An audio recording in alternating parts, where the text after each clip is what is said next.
লোহার তৈরি বল বেয়ারিং লাগানো একটি ঠেলা গাড়ির উপরে বসে থাকেন মাঙ্গিলাল। কাঁধে একটি ব্যাকপ্যাক আর দুহাতে পরা থাকে এক জোড়া জুতো।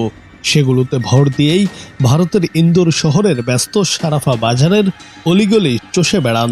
পথচারীদের কাছে তিনি ভিক্ষা চান না, বরং এমনভাবে বসে থাকেন যাতে মানুষ নিজে থেকেই সহানুভূতিশীল হয়ে তাকে টাকা দিয়ে যায়। মাঙ্গিলাল একজন শারীরিক প্রতিবন্ধী কোটিপতি ভিখারি। তার মালিকানায় রয়েছে 3টি বাড়ি, এর মধ্যে একটি সরকারি বরাদ্দপ্রাপ্ত বাড়ি। আরও আছে 3টি অটোরিকশা এবং একটি মারুতি সুজুকি ডিজায়ার গাড়ি। সম্প্রতি ভারতের নারী ও শিশু উন্নয়ন দপ্তরের এক বিক্ষোভ বিরোধী অভিযানে মাঙ্গিলালের সন্ধান মিলেছে।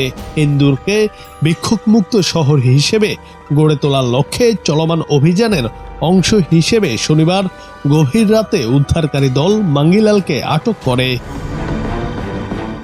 সারাফা এলাকায় নিয়মিত ভিক্ষা করা এক কুষ্ঠরোগী সম্পর্কে পাওয়া তথ্যের ভিত্তিতে অভিযান চালানো হয়। উদ্ধারকারী দল ভেবেছিল এটি আর 5টা সাধারণ ঘটনা হবে, কিন্তু তার বদলে সামনে আসে এক বিস্ময়কর ঘটনা।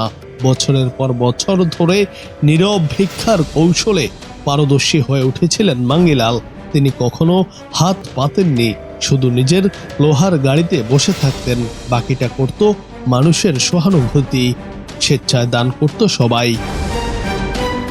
তবে তদন্তকারীদের মতে আসল ব্যবসা শুরু হতো রাত নামার পর। জিজ্ঞাসাবাদের সময় মাঙ্গিলাল স্বীকার করেন, ভিক্ষা করে পাওয়া টাকা তিনি নিজের ব্যয় নির্বাহের জন্য খরচ করতেন না, বরং সেই টাকা আবার সারাফা বাজারেই বিনিয়োগ করতেন। স্থানীয় ব্যবসায়ীদের একদিন বা এক সপ্তাহের জন্য নগদ টাকা ধার দিতেন মাঙ্গিলাল। তার বিপরীতে সুদ নিতেন, যা তিনি নিজেই প্রতিদিন সন্ধ্যায় আদায় করতেন। যেই মানুষটিকে বাজারের সবাই নিঃস্ব ভাবতেন, এখন দেখা যাচ্ছে তিনি শহরের অভিজাত এলাকার গাড়ি বাড়ির মালিক। জুনায়েদ আহমেদ, বাংলা টিভি।